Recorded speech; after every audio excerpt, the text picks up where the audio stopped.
र सम्पूर्णमा हार्दिक नमस्कार। आज हामी सहकारीको नारा एकका लागि सबै सबैका लागि एक भन्ने नारालाई लिएर भूगोल, महामारी र सूचना सञ्चार विषयमा छलफल गर्न गइरहेका छौँ। यो क्रममा सञ्चारको पूर्ण प्रयोग, ताजा सम्बन्ध र गहिरो विश्वास भनेर यसको आजको कार्यक्रमको नारा पनि हामीले राखेका छौँ। यो यसको प्रस्तुतिको लागि हामीले दोलखामा अवस्थित मिलिजुली कालिन्चोक साकोसका प्रमुख कार्यकारी अधिकृत आदरणीय ईश्वर नेउपाने सरले हामीलाई आज यस कार्यक्रममा सहजीकरण गर्नुहुनेछ। यो गरिराख्दाखेरि सहकारी संस्था विभिन्न एकदम विकट क्षेत्रमा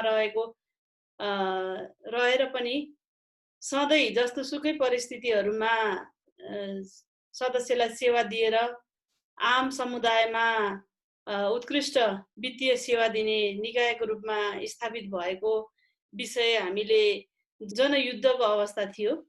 त्यो जनयुद्धको अवस्थामा पनि अरू सबै निकायहरू सदरमुकाम केन्द्रित हुँदै हुँदै गर्दाखेरि पनि सहकारी संस्थाले चाहिँ गाउँमै रहेर आफ्नो कार्यक्षेत्रभित्रका सदस्यहरूलाई सेवा दिन जसरी सफल भएको थियो, त्यसै गरी भूगोल छ, यस्ता विभिन्न खालका घटनाहरू घट्छन्, महामारीहरू आउँछन्, विभिन्न अवस्थाहरू सिर्जना हुन्छ। त्यतिखेर हामीलाई सूचना सञ्चार गर्ने विविध सामग्रीहरूको अभाव छ, भौगोलिक अवस्थाले गर्दाखेरि त्यो अपुग छ। तैपनि हामी यो सबै चुनौतीहरूलाई सामना गर्दै कसरी अगाडि बढ्ने भन्ने रणनीति सरले आज प्रस्तुत गर्नुहुन्छ। यो विषय हेरिरहँदाखेरि केही मात्रामा हाम्रो पत्रकार साथीहरूलाई पनि यसको विषयमा अलिकति चासो भएको जस्तो मैले बुझेको छु। मलाई केही म्यासेजहरू पनि आएको थियो, दिदी कस्तो कार्यक्रम हो यो, हामी सहभागी हुन सक्छौँ कि सक्दैनौँ, लाइभ हुन्छ कि हुँदैन, हामीले सुन्न पाउँछौँ कि पाउँदैन भन्दै हुनुहुन्थ्यो। हामी चाहिँ विशेष गरी यो सहकारीकोले आफ्नो सदस्यलाई सेवा दिँदाखेरि सूचना सञ्चार परामर्श गर्दाखेरिको कुन विधि अपनाउन सक्छौँ, मिडियालाई प्रयोग गर्ने हो भने पनि कति मात्रामा र कस्तो तरिकाले प्रयोग गर्न सक्छौँ भन्ने मिडियालाई चाहिँ थोरै मात्रै सुन्छौँ जस्तो लाग्छ आज सरले प्रस्तुत गर्ने कक्षामा। अरू चाहिँ हामीले कम्युनिकेसनमा सहकारीसँग कसरी बस्ने भन्ने विषयमा छलफल गर्नेछौँ भन्ने कुरा सबैलाई जानकारी गराउन चाहन्छु र सरलाई धेरै धेरै स्वागत गर्न चाहन्छु। यो कार्यक्रमको महत्त्वपूर्ण भागमा रहेर यहाँले मकवानपुरमा रहेका सहकारी अभियान कर्मीहरूलाई भौगोलिक हिसाबले दोलखाको क्षेत्र र हाम्रो मकवानपुरको भौगोलिक अवस्था अलिक उस्तै पनि छ, पहाडी एरियाहरू धेरै छन्। यो क्षेत्रमा कसरी हामीले काम गर्न सक्छौँ, हजुरको अनुभव कस्तो छ भन्ने कुराको सेयरिङ हामी गर्दैछौँ। यसको लागि ईश्वर सरलाई एकदमै हार्दिकतापूर्वक स्वागत गर्दै कार्यक्रम अगाडि बढाउन अनुरोध गर्दछु। धन्यवाद। हस्, धन्यवाद जिल्ला बचत सङ्घका अध्यक्षज्यूलाई। अब हामी कति पनि ढिला नगरिकन आजको यस कार्यक्रमलाई सुरुवात गर्न गइरहेका छौँ। आजको यस कार्यक्रम भूगोल, महामारी र सूचना सञ्चारको विषयमा आफ्नो प्रस्तुति राखिदिनु हुनका निम्ति म मिलिजुली साकोसका प्रमुख कार्यकारी अधिकृत आदरणीय ईश्वर नेउपाने सरलाई हार्दिक अनुरोध गर्न चाहन्छु। उपस्थित सम्पूर्णमा नमस्कार। धन्यवाद सुमित्रा म्याडम। मकवानपुर बचत तथा ऋण सहकारी सङ्घ लिका अध्यक्ष श्री कल्पना श्रेष्ठज्यू लगायत सङ्घ सञ्चालक समितिका पदाधिकारी एवं सदस्यज्यूहरू, लेखा सुपरिवेक्षण समितिको संयोजक एवं सदस्यज्यूहरू, सल्लाहकारज्यूहरू, उपसमितिका संयोजक एवं सदस्यज्यूहरू, सङ्घका कर्मचारी साथीहरू, यस जुम मार्फत सञ्चालित कार्यक्रममा सहभागी सम्पूर्ण सहकारी संस्थाका सञ्चालक ज्यूहरू एवं कर्मचारी साथीहरू, साथै फेसबुक लाइभ मार्फत जुट्नुभएका सम्पूर्ण दर्शक एवं श्रोता साथीहरूमा स्वीकार्नु सहकारी अभिवादन। सर्वप्रथम जिल्ला बचत तथा ऋण सहकारी सङ्घ लिमिटेड मकवानपुरलाई हार्दिक धन्यवाद दिन चाहन्छु। यसरी जुमको माध्यमबाट दोलखा जिल्लामा अवस्थित मिलिजुली कालिन्चोक बचत तथा ऋण सहकारी संस्था लिमिटेडले गरेका केही कार्यहरूलाई मकवानपुर जिल्लाभरि साट्ने मौका दिनुभएकोमा अध्यक्षज्यू कल्पना श्रेष्ठ लगायत सम्पूर्ण सञ्चालक समितिहरूलाई हार्दिक धन्यवाद दिन चाहन्छु र कार्यक्रमको प्रस्तुतिलाई अगाडि बढाउने अनुमति चाहन्छु। स्क्रिन सेयर गर्ने व्यवस्था गरिदिनु पर्यो। सुमित्रा मिस।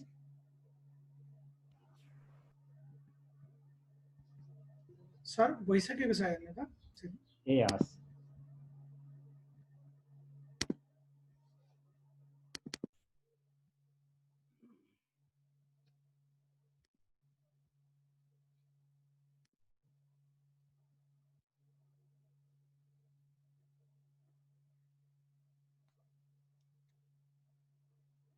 आजको प्रस्तुतिलाई अगाडि बढाउने अनुमति चाहन्छु। यहाँ मैले आफ्नो संस्थामा गरेका केही अनुभव र जुन हामीले यो जुन सञ्चार के हो, कसरी गर्दा उपयुक्त हुन्छ, भूगोलको आधारमा हामीले कसरी गर्न सक्छौँ भन्ने कुराहरूलाई चाहिँ अगाडि बढाउने अनुमति चाहन्छु। आजको विषयवस्तु रहेको छ भूगोल, महामारी र सञ्चार। यसको आयोजक जिल्ला बचत तथा ऋण सहकारी सङ्घ मकवानपुर हुनुहुन्छ र आजको जुन सञ्चार विषयलाई लिएर हेर्दा कम्युनिकेसन, यसलाई इङ्ग्लिसमा कम्युनिकेसन भनिन्छ, कुनै पनि एक पक्षबाट अर्को पक्षमा सूचनाहरू पठाउने कार्य हो। जस्तै मैले यहाँ पिक्चरमा यस भनेको साकोस, एम भनेको मेम्बर रूपमा लिएको छु। जुन साकोसले मेम्बरलाई सूचना प्रवाह गरेको हुन्छ र मेम्बरले कसरी बुझ्नु भएको छ त्यसको फिडब्याक चाहिँ साकोसले लिनुपर्छ। यसरी फिडब्याक लिँदा जुन उद्देश्यले सहकारी संस्थाले सदस्यलाई सञ्चार प्रवाह गरेको थियो सोही उद्देश्य अनुरूप नै सदस्यज्यूहरूले बुझ्नु भएको रहेछ भने बल्ल सफल सञ्चार हुन्छ। सञ्चारको यदि हामीले पूर्ण प्रयोग गऱ्यौँ भने सदस्यज्यूहरूसँग ताजा सम्बन्ध रहन्छ र जबसम्म ताजा सम्बन्ध रहन्छ सदस्यज्यूहरूको संस्थाप्रति गहिरो विश्वास हुन्छ र सफल सहकारी संस्था बनाउन हामीले सक्षम हुन्छौँ।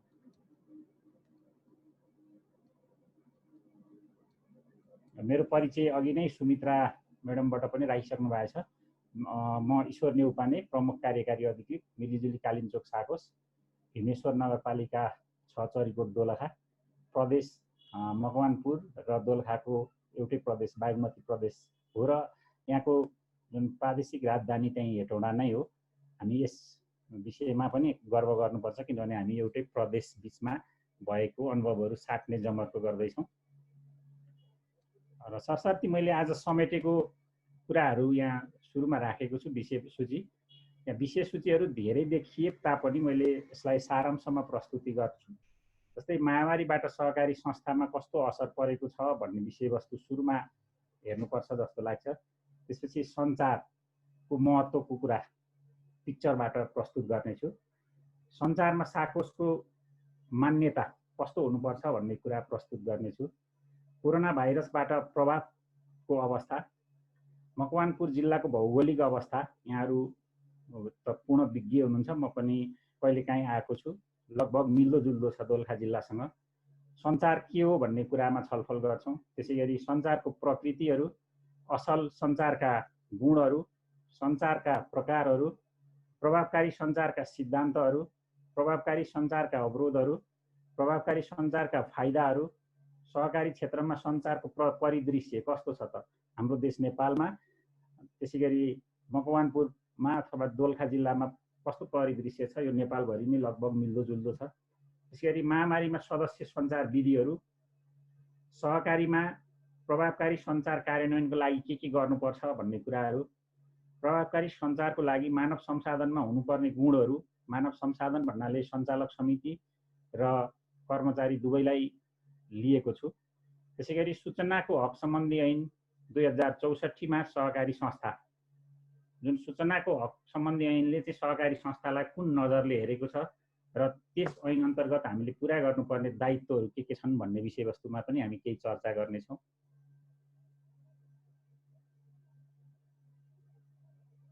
अहिले साकोस बचत तथा ऋण सहकारी संस्था लिमिटेडमा महामारीको असर कस्तो छ भन्ने विषयवस्तु प्रारम्भिक रूपमा हेरौँ। संस्थाको लागि पूर्ण रूपमा सुशासनमा सञ्चालन गर्नुपर्ने बाध्यता छ। कानुनको परिपालना गर्नुपर्ने अवस्था छ। कर्मचारी व्यवस्थापनमा जटिलता छ। पूर्ण रूपमा काम लाउन सकिएको अवस्था छैन र उहाँहरूलाई तलब पटाउने कुरा पनि रहेन, उत्प्रेरणाको कुरा जोडिन्छ त्यसमा।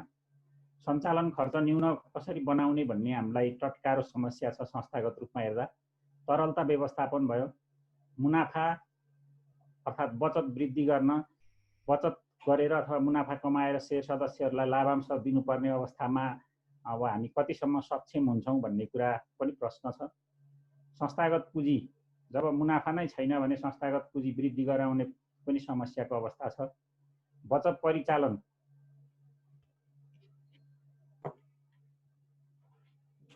परिचालन गर्ने कुराहरू पनि समस्या छ। ऋण व्यवस्थापन, भाका नागेको ऋण वृद्धि भइराख्ने अवस्था छ। अब यसलाई कसरी न्यून गर्न सकिन्छ भन्ने कुरा रह्यो। प्रविधिको प्रयोग, सदस्यज्यूहरूलाई प्रविधि प्रयोग गराउनु पर्ने थियो पहिलेदेखि, हामीले प्रयोग गराउन कति हदसम्म सकेका छौँ र अहिले अब यो प्रविधिको प्रयोगमा उहाँहरूलाई चाहिँ प्रोत्साहित गर्नुपर्ने अवस्था छ। त्यसैगरी विभिन्न प्रकारका सङ्कटहरू आइपरिरहेका छन्, ती सङ्कट व्यवस्थापन गर्नुपर्ने अवस्था छ। त्यसैगरी अब मानव संसाधन, कर्मचारी, सञ्चालक समिति, उपसमिति, लेखा सुपरिवेक्षण समिति, हामी सबैलाई मानव संसाधन भनेर हेर्दा कर्मचारीको तर्फबाट हेर्दा जागिरको सुरक्षाको प्रश्न छ। घरबाट काम गर्न समस्याको अवस्था छ। इन्टरनेटहरूले धोका दिइरहेको अवस्था छ। आजै मात्रै पनि बल्ल तल्ल यहाँ इन्टरनेटको व्यवस्था गरिएको छ। स्वास्थ्य सुरक्षाको कुरा छ। स्वास्थ्य कार्यालयमा त पूर्ण सामानहरू प्रयोग गरेर सुरक्षित भएर काम गरेको देखिन्छ, तर हामीमा त्यही सामानको अभाव हुँदै पनि शेयर सदस्यहरूलाई हामीले सेवा दिनुपर्ने चुनौती छ। त्यस्तै गरी सामाजिक जिम्मेवारी, सञ्चालकज्यूहरूलाई विशेष गरी यो जोडिन्छ। समाजमा रहनुभएका सम्पूर्ण व्यक्तिहरू, शेयर सदस्य, बालबचतकर्ताहरूलाई इच्छा पुरा गर्नुपर्ने, उहाँहरूको चाहना पुरा गर्नुपर्ने संस्थागत हिसाबबाट पुरा गर्नुपर्ने दायित्व छ। त्यसै गरी मनोवैज्ञानिक चिन्ताको कुरा रह्यो। अर्को पाटो शेयर सदस्यज्यूहरूलाई पनि त्यत्तिकै समस्या छ। स्वास्थ्यमा चिन्ता छ। तिर्न सक्ने क्षमता भनेको ऋण लानुभएको शेयर सदस्यहरूलाई अब किस्ता तिर्नको लागि समस्या छ।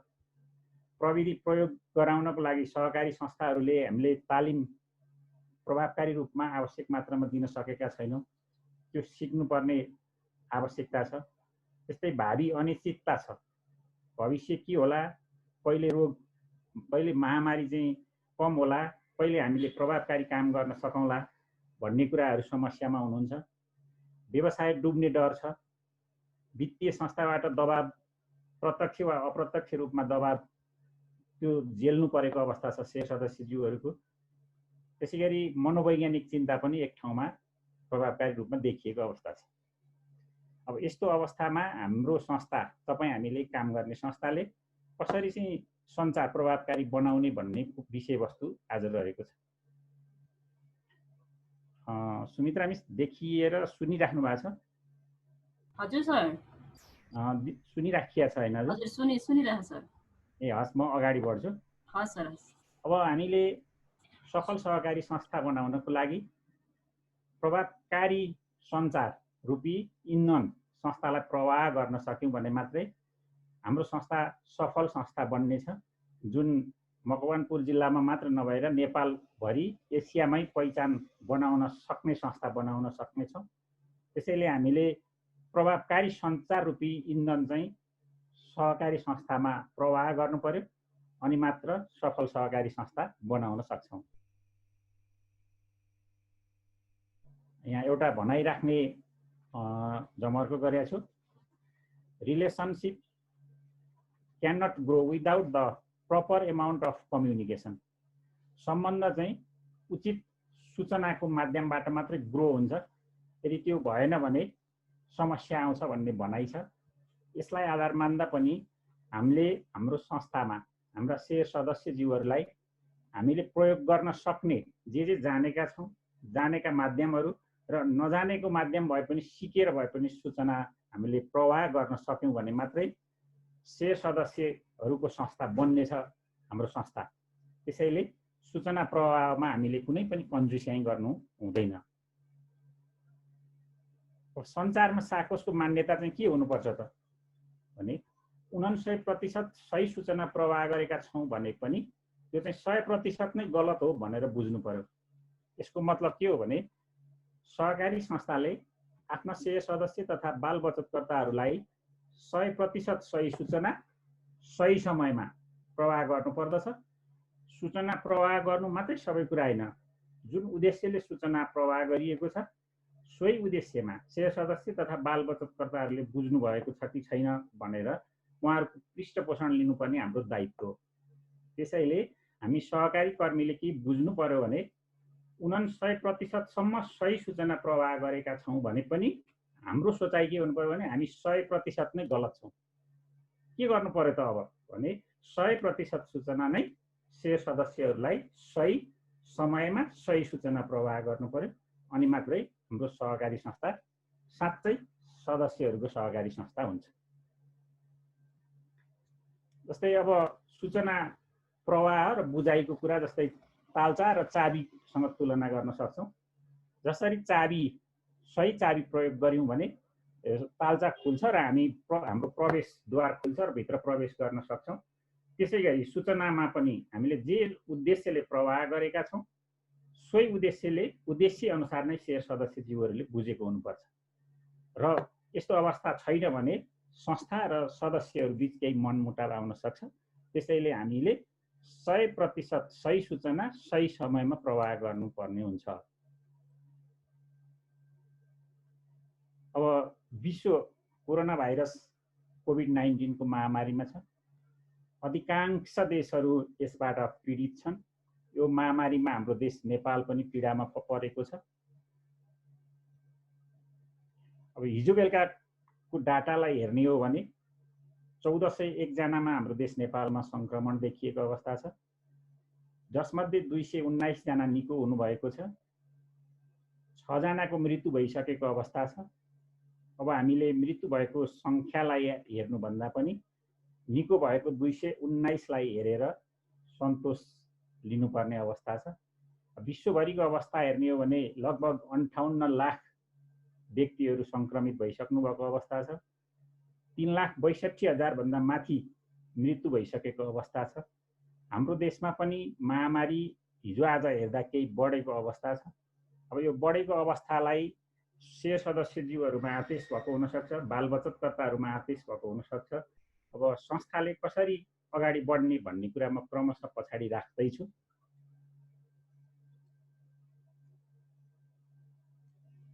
अब सञ्चार कति महत्त्वपूर्ण छ भन्ने कुरामा यो सञ्चार विश्वमा एक ठाउँमा मात्रै सीमित छैन।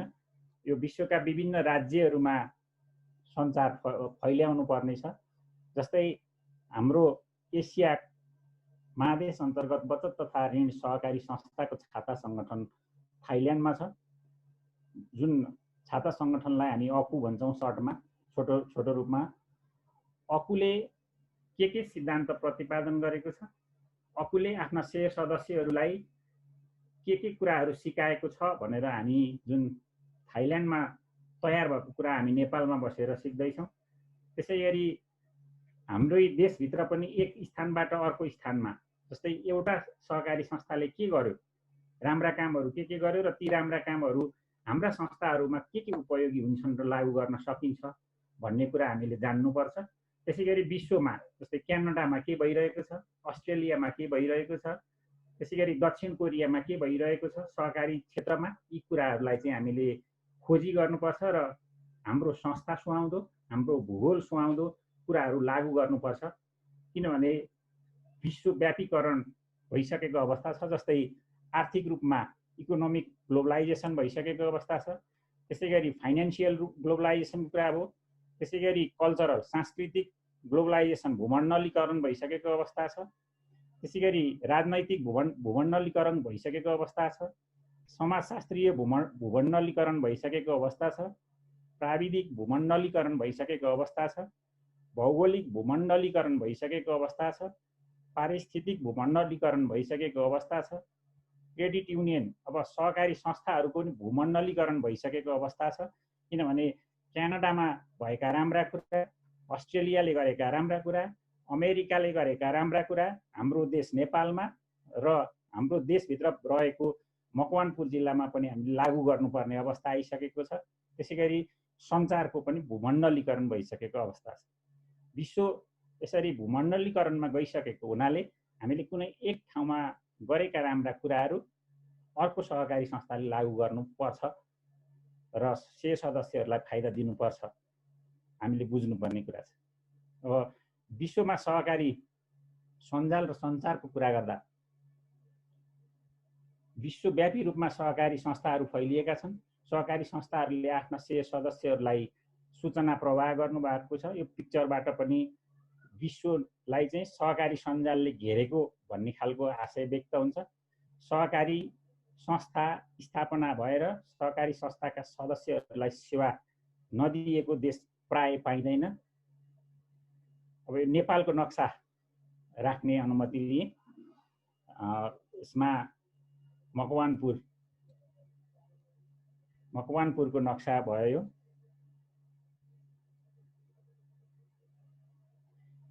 मकवानपुर जस्तै यसमा हेर्दा पदमपोखरी, थार, चितलाङ, भीमफेदी, हेटौँडा, आमभन्ज्याङ, गुन्डु, श्रीपुर यसरी विभिन्न ठाउँहरू देखिन्छ। भौगोलिक रूपमा अब पहाडी क्षेत्र हो तपाईँ हाम्रो जिल्ला। यसरी विभिन्न पहाडहरू गुगलबाट सर्च गर्दाखेरि यसरी हेर्न सक्छौँ हामीले। अब यस्तो पहाडी क्षेत्रमा हामीले सञ्चारलाई चाहिँ कसरी प्रभावकारी पार्ने बनाउने भन्ने कुरातिर लाग्छौँ। सञ्चार एउटा भनाइ छ, good communication skill are the key to success. यदि हाम्रो संस्था सफल बन्नु छ र यदि हामी सफल बन्नु छ भने प्रभावकारी सञ्चार प्रक्रिया हुन जरुरी छ। अब सञ्चार के हो भन्नेतर्फ लागौँ। कुनै एक व्यक्तिबाट अर्को व्यक्ति वा समूहमा, यसलाई म अलिकति मिलाउँछु, कुनै पनि एक व्यक्तिबाट अर्को व्यक्ति वा समूहमा आफ्नो विचार, मूल्य, अनुभव, कार्यको अर्थपूर्ण तरिकाले जानकारी दिनु र जुन उद्देश्यले जानकारी दिएको हो सोही उद्देश्य अनुरूप बुझेको छ वा छैन भनेर पृष्ठपोषण लिनु नै सञ्चार हो। यसमा पठाउने र प्राप्त गर्ने दुई पक्ष हुन्छन्। पठाउनेले जुन उद्देश्यले पठाएको हुन्छ सोही अनुसार प्राप्त गर्नेले बुझेमा मात्र सही सञ्चार हुन्छ। अब हामीले के बुझ्नु पर्यो भने सहकारी क्षेत्रलाई सञ्चार कसरी प्रयोग गर्न सकिन्छ भन्ने कुरामा संस्थामा भएको विभिन्न सूचना तथा जानकारीहरू से सदस्य तथा बाल बचतकर्ताहरूसम्म पुर्याउनु र उनीहरूलाई लागेको कुरा तथा सुझाव गुनासोहरू पृष्ठपोषणको रूपमा संस्थाले प्राप्त गर्नु नै सहकारीमा सञ्चार हो। हामीले से सदस्यज्यू बाल बचतकर्ताहरूलाई जे भन्छौँ भन्दैमा सञ्चार प्रक्रिया पुरा हुँदैन। उहाँहरूले हामीले भनेको कुरा कसरी लिनुभयो, हामीले भनेको कुरा उहाँले कसरी बुझ्नुभयो, जुन उद्देश्यले हामीले भनेका थियौँ त्यही अनुसार उहाँहरूले त्यही उद्देश्य अनुसार बुझ्नु भयो कि भएन भनेर पृष्ठपोषण लिनु पर्यो र जुन उद्देश्यले हामीले प्रवाह गरेका थियौँ त्यही उद्देश्य अनुसार उहाँहरूले बुझ्नु भएको रहेछ भने मात्र सफल सञ्चार हुन्छ। यसमा संस्थाबाट सम्बन्धित पक्षहरू, समाज, नियमनकारी निकाय, चासो राख्ने पक्षहरूसम्म सूचना पुर्याउनु तथा उनीहरूको तर्फबाट सूचना लिनु र पृष्ठपोषण दिनु नै सहकारीमा हुने सञ्चार हो। यसैभित्र सञ्चालक समिति र व्यवस्थापन बीचको सूचना आदान प्रदान र पृष्ठपोषण आदान प्रदान समेत पर्छ। सहकारीमा चाहिँ के हो त सञ्चार भन्ने कुरा रह्यो। सञ्चारको प्रकृति के हुन्छ त भन्दा दुई वा सोभन्दा बढी पक्ष हुन्छ। जस्तै सहकारी संस्थामा हेर्दा संस्थामा भएको मानव संसाधन, सञ्चालक समिति, व्यवस्थापन, कर्मचारीहरू, शेयर सदस्यहरू, उहाँहरूलाई चाहिँ हामीले संस्थामा भएका कुराहरू जानकारी गराउने र उहाँहरूले के बुझ्नुभयो भनेर सोध्ने कार्य, त्यो नै सञ्चार भएको हुनाले एउटा पक्ष संस्था आउने भयो, अर्को पक्ष सदस्य हुनुहुने हो। त्यसैगरी निरन्तर प्रक्रिया, यो कुनै एक दिन मात्रै गरेर भएन, कुनै एक महिना मात्रै यो काम गरेर भएन। प्रभावकारी सञ्चार हुनलाई निरन्तर रूपमा शेयर सदस्यहरूलाई हामीले संस्थाका गतिविधिहरूको बारेमा, संस्थाको सफलताहरूको बारेमा, संस्थाका समस्याहरूको बारेमा जानकारी गराउनु पर्ने हुन्छ। त्यसैगरी व्यवस्थापनको महत्त्वपूर्ण अङ्ग, हामी कति सहभागी सञ्चालकबाट भएका छौँ होला, हामी आज कति सहभागी व्यवस्थापन भने कर्मचारीहरू छौँ होला। व्यवस्थापन भन्नाले हामी कर्मचारी बुझ्छौँ, कर्मचारीहरूको चाहिँ महत्त्वपूर्ण अङ्गको रूपमा चाहिँ सञ्चार हो। किनभने दैनिक रूपमा शेयर सदस्यहरूलाई संस्थाको विभिन्न विषयवस्तुहरू जानकारी दिनुपर्ने हुन्छ। त्यसैगरी कार्यालयको महत्त्वपूर्ण आधार, कार्य सञ्चालनको महत्त्वपूर्ण आधार, यदि सञ्चार प्रवाह गरेनौँ भने के गर्न लागेको बुझ्न पनि गाह्रो हुन्छ, के उद्देश्यले काम गर्न लागेको बुझ्न पनि गाह्रो हुन्छ। त्यसैले कार्य सञ्चालनको महत्त्वपूर्ण आधारको रूपमा सञ्चारलाई हेरिन्छ। सूचना पठाउने र प्राप्त गर्ने पक्ष, यसमा एउटा सूचना हुन्छ, दोस्रो पठाउने पक्ष हुन्छ, तेस्रो प्राप्त गर्ने पक्ष हुन्छ। सञ्चारमा चाहिँ के गुण हुनुपर्छ? हामीले अहिलेसम्म शेयर सदस्यज्यूहरूलाई सूचना प्रवाह गर्दा जे काम गरेका छौँ त्यसलाई सञ्चार भन्छौँ। हामीले गरेको कार्यमा यी गुणहरू छ कि छैन भनेर हामीले विश्लेषण गर्नुपर्ने अवस्था छ। जस्तै स्पष्टता, प्रष्ट बुझिने हुनु पर्यो, पर्याप्तता, भन्न खोजिएको कुरा पूर्ण हुनु पर्यो, वास्तविक कुरा त अघि नै हामीले 99% राइट भए पनि 100% रङ भनेर कुरा गर्यौँ। त्यसैले यो वास्तविक हुनु पर्यो। विश्वसनीय, सबैले पत्याउने खालको र कानुनमा नबाजिने, सबैको विश्वास जित्न सक्ने खालको विश्वसनीय हुनु पर्यो। एकरूपता, जस्तै एउटा भूगोलमा बस्नुभएको शेयर सदस्यलाई एउटा खालको सूचना, फेरि अर्को क्षेत्रमा गएर त्यही सूचनालाई तोडमोड गरेर अर्को सूचना गर्यौँ भने संस्थाभित्र द्वन्द्व हुन्छ। त्यसैले सम्पूर्ण शेयर सदस्यहरूलाई एकरूपता कायम गर्दै सञ्चार प्रवाह गर्नुपर्ने हुन्छ। अर्को उद्देश्यमूलक, जे उद्देश्य हामीले प्राप्त गर्न खोजेका छौँ, उद्देश्य प्राप्त गर्न सक्ने खालको सञ्चार हुनु पर्यो। जस्तै अहिले जुन यो कोरोना भाइरस महामारीको बेलामा शेयर सदस्यज्यूहरूसँग हामीले सञ्चार गर्नु भनेको उहाँहरूसँग नजिक हुनु हो, उहाँहरूको पीडा साटासाट गर्नु हो, उहाँहरूको समस्यामा हामीले केही सक्नेसम्म साथ दिनु हो। त्यसैले गर्दा हाम्रो अहिलेको सञ्चारको उद्देश्य भनेको के हुन्छ? शेयर सदस्यज्यूहरूसँग नजिक हुनु, अपनत्व कायम गर्नु, उहाँहरूले मेरो संस्था भन्ने भावना जगाउनु अहिलेको सञ्चारको उद्देश्य हुन्छ। यस्तो उद्देश्यमूलक पनि हुनु पर्यो। फेरि समसामयिकता हुनु पर्यो, सबैले स्वीकार्ने खालको हुनु पर्यो। उपयुक्त माध्यम हुनु पर्यो। माध्यम भनेको पठाउने बाटो, कुन चाहिँ माध्यम उपयुक्त हुन्छ? जस्तै हुलाकको माध्यम, इमेलको माध्यम, फोनको माध्यम, चिठी पत्र अन्य व्यक्तिलाई पठाएर सञ्चार गर्ने हो कि कुन चाहिँ उपयुक्त छ? त्यसैगरी अहिले अब यस्तो बेलामा हामी हिँडडुल गर्न सक्दैनौँ, यतिखेर मेसेन्जरको माध्यम, भाइबरको माध्यम, यसरी उपयुक्त माध्यम, समय सापेक्ष उपयुक्त माध्यमको प्रयोग गर्नुपर्ने हुन्छ। यी गुणहरू भएमा मात्रै सञ्चार प्रभावकारी हुन्छ। सञ्चारका प्रकारहरू के छन् त भनेर जम्मा 4वटा आधारमा हामीले सञ्चारलाई बाँड्न सक्छौँ। एउटा माध्यमको आधारमा, दोस्रो दिशा डाइरेक्सनको आधारमा, सञ्चारको बनावटको आधारमा, पठाउने र प्राप्त गर्नेको आधारमा पनि हामीले सञ्चारलाई चाहिँ वर्गीकरण गर्न सक्छौँ। माध्यमको आधारमा मौखिक सञ्चार तस्बिरबाट बुझिन्छ। कुनै एक व्यक्तिले कुनै अर्को व्यक्तिलाई भनेर सूचना प्रवाह हुन्छ भने त्यो मौखिक सञ्चार हो। हामीले अहिले वर्तमान अवस्थामा पूर्ण रूपमा कार्यालय सञ्चालन गर्न सकेका छौँ कि छैनौँ, कठिन अवस्था छ। यता हेर्दाखेरि 1-2 घण्टा खोल्ने अवस्था छ। त्यही बेलामा पनि शेयर सदस्यज्यूहरूलाई हामीले मुखैले भनेर केही कुरा बुझाउँछौँ भने त्यो मौखिक सञ्चार रह्यो। त्यस्तै गरी लिखित सञ्चार, इमेलको माध्यमबाट, फ्याक्सको माध्यमबाट पत्र पठाएर हामीले लिखित रूपमा शेयर सदस्यज्यूहरूलाई पनि सूचना पठाउँछौँ भने, अथवा सम्बन्धित नियमनकारी निकायहरू अथवा चासो राख्ने निकायहरूमा हामीले लेखेर केही कुराहरू सूचनाहरू पठाउँछौँ भने त्यो लिखित सञ्चार हो। त्यसै गरी आयो अर्को सङ्केत सञ्चार। यो चाहिँ बडी ल्याङ्ग्वेज, हातको इसाराबाट, जस्तै फेसियल एक्सप्रेसन, हामीले मुख केही चलाएको आधारबाट, हात हल्लाएको आधारबाट कुनै पनि सूचना प्रवाह गर्छौँ भने त्यो चाहिँ हामीले सङ्केत सञ्चार भन्छौँ, जुन बडी ल्याङ्ग्वेजको आधारमा उहाँहरूलाई हामीले प्रवाह गर्न सक्छौँ। अब दोस्रो रह्यो दिशाको आधारमा। यो चाहिँ सहकारी संस्थामा अलिकति बढी प्रयोग हुन्छ। जस्तै दिशाको आधारमा एउटा तलमाथि सञ्चार, तलबाट माथि। जस्तै एउटा मैले यहाँ हजुरहरूले हेरिराख्नु भएको होला, एउटा अर्गनाइजेसन स्ट्रक्चर पेश गरेको छु। सबभन्दा टपमा प्रमुख कार्यकारी अधिकृत, सहायक व्यवस्थापक, अधिकृतहरू, सहायक अधिकृतहरू, सहायक कर्मचारीहरू र त्योभन्दा जुनियर कर्मचारीहरू।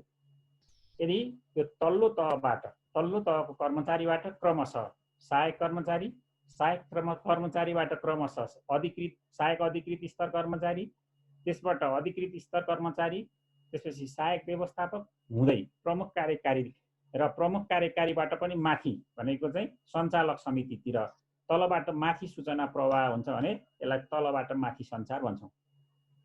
त्यसैगरी माथिबाट तल सञ्चार, माथिल्लो तह भनेको जस्तै साधारण सभाभन्दा मुनि सञ्चालक समिति हुन्छ, सञ्चालक समितिभन्दा तल व्यवस्थापन हुन्छ, व्यवस्थापनभित्र पनि विभिन्न हामीले तहहरू विभाजन गरेका छौँ।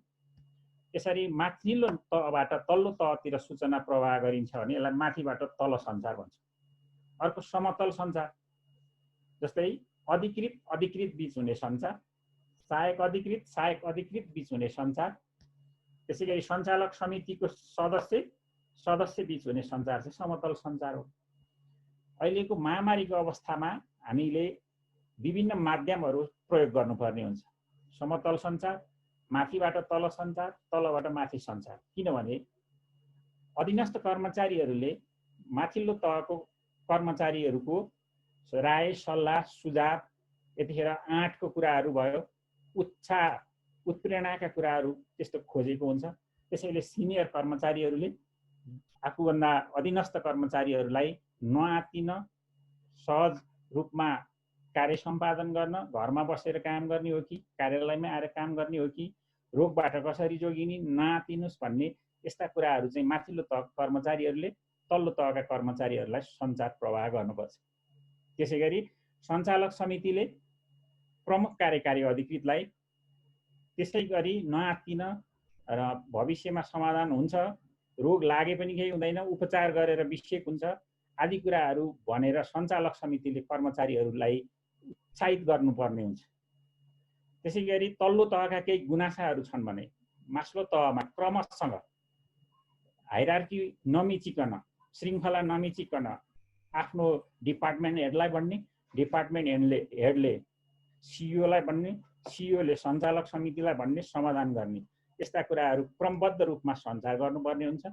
त्यसैगरी समतल सञ्चार, यो भनेको सञ्चालक बीच, अधिकृत बीच, सहायक अधिकृत बीच पनि सञ्चार हुनुपर्छ। किनभने अहिले सबैजना अब भविष्यमा के होला भनेर आत्तिरहेको अवस्था छ। त्यसकारण आपेसलाई कम गर्न र भविष्यलाई व्यवस्थापन गर्नको लागि यी सञ्चारका माध्यमहरू सहकारी संस्थामा अलिक बढी महत्त्व हुन्छ जस्तो लाग्छ। त्यसैगरी सञ्चार बनावटको आधारमा यसलाई यो पिक्चरबाट पनि क्लियर हुन्छ, औपचारिक सञ्चार र अनौपचारिक सञ्चार। यदि कार्यालयको पद्धति अथवा कार्यालयको सङ्गठनात्मक संरचनाको आधारमा औपचारिक रूपमा सञ्चार प्रवाह हुन्छ भने त्यो औपचारिक सञ्चार हो। जस्तै यो फर्मल कम्युनिकेसन पहिलो पिक्चर हेर्न सक्छौँ हामीले। र अनौपचारिक सञ्चार भनेको चिया खाँदा, पानी खाँदा, खाजा खाँदा त्यसमा कुनै पदको सम्बन्ध हुँदैन, त्यहाँ भेट भएका कर्मचारीहरूबीच, सदस्यहरूबीच, कर्मचारी र सदस्यहरूबीच, कर्मचारी र सञ्चालकहरूबीच छलफल हुन्छ, केही कुराकानी हुन्छ भने त्यसलाई अनौपचारिक सञ्चार भन्छौँ, जसको श्रृङ्खला त्यसमा ध्यान दिइँदैन।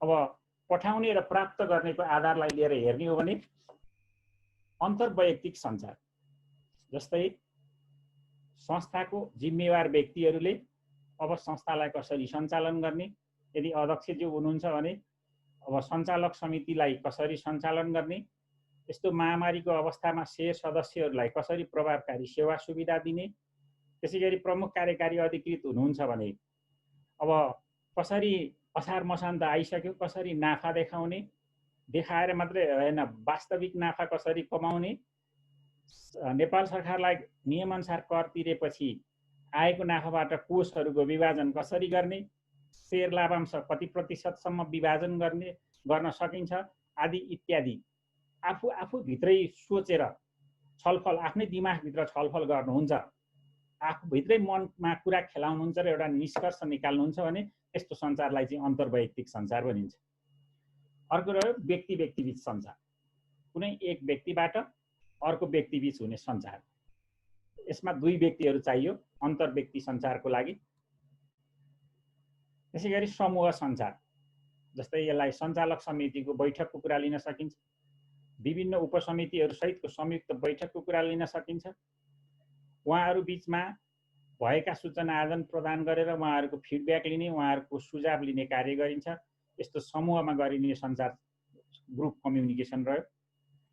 अर्को चाहिँ मास कम्युनिकेसन, जस्तै धेरै शेयर सदस्यहरू माझमा हामीले संस्थाका कुराहरू प्रवाह गर्छौँ भने त्यसलाई मास कम्युनिकेसन, जनसञ्चार अथवा समूह ठुलो समूह सञ्चार भन्छौँ। जस्तै साधारण सभाको कुरा रह्यो, यसलाई चाहिँ हामी मास कम्युनिकेसनको रूपमा हेर्छौँ। अब प्रभावकारी सञ्चारका सिद्धान्तहरू कस्तो कार्य गर्यौँ भने हामीले शेयर सदस्यज्यूहरूलाई कसरी सूचना प्रवाह गर्यौँ भने त्यो चाहिँ प्रभावकारी सञ्चार हुन्छ त भन्दा अघिकै कुराहरू आउँछ। स्पष्ट हुनु पर्यो, स्पष्टताको सिद्धान्त। पठाउने व्यक्तिले पठाएको सूचना पाउने व्यक्तिले स्पष्ट रूपमा बुझ्नुपर्छ भन्ने सिद्धान्त नै स्पष्टताको सिद्धान्त हो। त्यसैगरी दोस्रो छ सहभागिताको सिद्धान्त। सूचना प्रवाह गर्दा प्रापक र प्रेषक दुवै सक्रिय हुनुपर्छ, दुवै सहभागी हुनुपर्छ। प्रेषकले पठाउँदैमा प्रापकले बुझ्छ भन्ने हुँदैन, प्रापकको पनि सक्रिय सहभागिता हुनुपर्छ, प्रेषक पठाउने व्यक्तिको पनि सहभागिता सक्रिय हुनुपर्छ। यसलाई चाहिँ हामीले सहभागिताको सिद्धान्तको रूपमा हेर्छौँ। पर्याप्तताको सिद्धान्त, सूचना प्रवाह गर्दा पूर्ण हुनुपर्छ, जुन पूर्णताको कारणले शेयर सदस्यज्यूहरू बाल बचतकर्ताहरूले प्रश्न बुझ्न सक्नुहुन्छ। सुसङ्गताको सिद्धान्त, जुन हामीले सञ्चार गर्छौँ, समाचार पठाउँछौँ, सूचना पठाउँछौँ, त्यो चाहिँ समय सुहाउँदो, क्षमता सुहाउँदो, त्यस परिस्थिति सुहाउँदो, क्षेत्र सुहाउँदो हुनुपर्छ भन्ने सिद्धान्त रह्यो। अर्को उत्प्रेरणाको सिद्धान्त, यो चाहिँ अहिले विशेष गरी सहकारी संस्थाहरूमा कर्मचारी वर्गहरू काम कसरी गर्ने भनेर आत्तिरहेको अवस्था छ। पिपी लगाएर, गक्स लगाएर, जुत्ता लगाएर बस्ने स्वास्थ्य कर्मीज्यूहरू जो तपाईँ हाम्रो सेवाको लागि ज्यान माया मारेर काम गरिरहनु भएको छ, उहाँहरूमा त रोग सरिरहेको अवस्था छ भने सहकारी संस्थामा हामीले कति व्यवस्थित गर्न सकेका छौँ कर्मचारीहरूको सुरक्षा। त्यसैगरी शेयर सदस्यहरू आउँदा सङ्क्रमण हुने, कर्मचारीबाट सदस्यमा हुने सङ्क्रमण, सदस्यबाट कर्मचारीमा हुने सङ्क्रमणको दर के होला भनेर हामीले व्याख्या गरेका छौँ कि छैनौँ। यो कुरामा कर्मचारी साथीहरू आँतिरहेको हुन सक्नुहुन्छ। यसमा सञ्चालक समिति अभिभावक हुनुहुन्छ, उहाँहरूले नआतिनुस् भन्ने, सुरक्षा अपनाउने र सेवा चाहिँ निरन्तरता गर्नको लागि उत्प्रेरित गराउनुपर्छ। यसलाई नै हामी उत्प्रेरणाको सिद्धान्त भन्छौँ।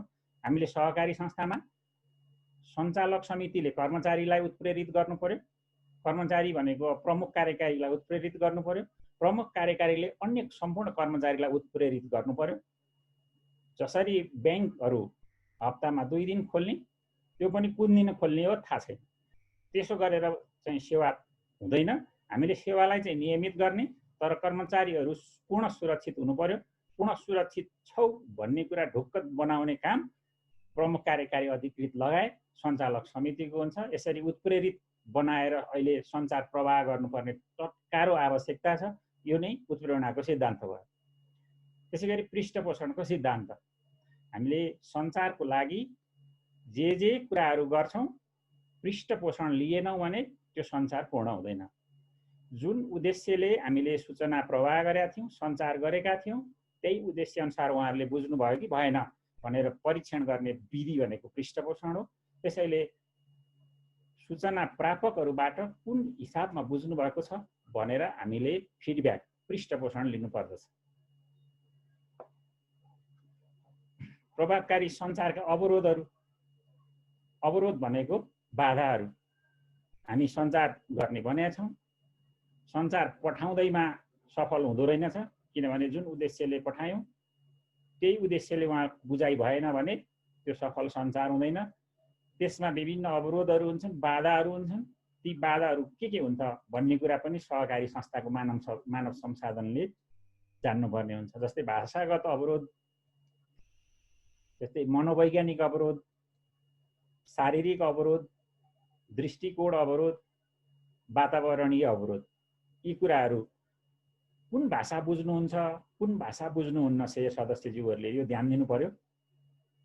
मनोवैज्ञानिक अवरोध, मनोवैज्ञानिक अवस्था कस्तो छ त? उहाँ कोरोना भाइरस महामारीबाट अधिक रूपमा आत्तिएको अवस्था छ, चिन्तित हुनुहुन्छ, भविष्यको चिन्ता छ, विगत सम्झेर चिन्ता लिइराख्नु भएको अवस्था छ भने त्यस्तो अवस्थामा सहकारी संस्थाको हामीले कुनै सूचना पठायौँ भने उहाँलाई त्यो सूचना काम लाग्दैन, किनभने उहाँको मनोविज्ञानमा त्रास छ। त्यसैले हामीले त्रास भएको अवस्थामा त्रास हटाउनको लागि मेहनत गर्नु पर्यो।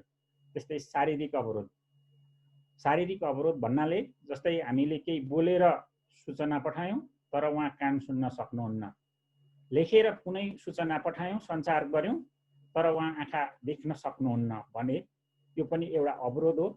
उहाँहरूलाई कुन तरिकाको सूचना प्रवाह पद्धति ठिक हुन्छ त्यो कुरा विश्लेषण गर्ने जिम्मा सहकारी संस्थामा कार्यरत मानव संसाधनमा भर पर्दछ।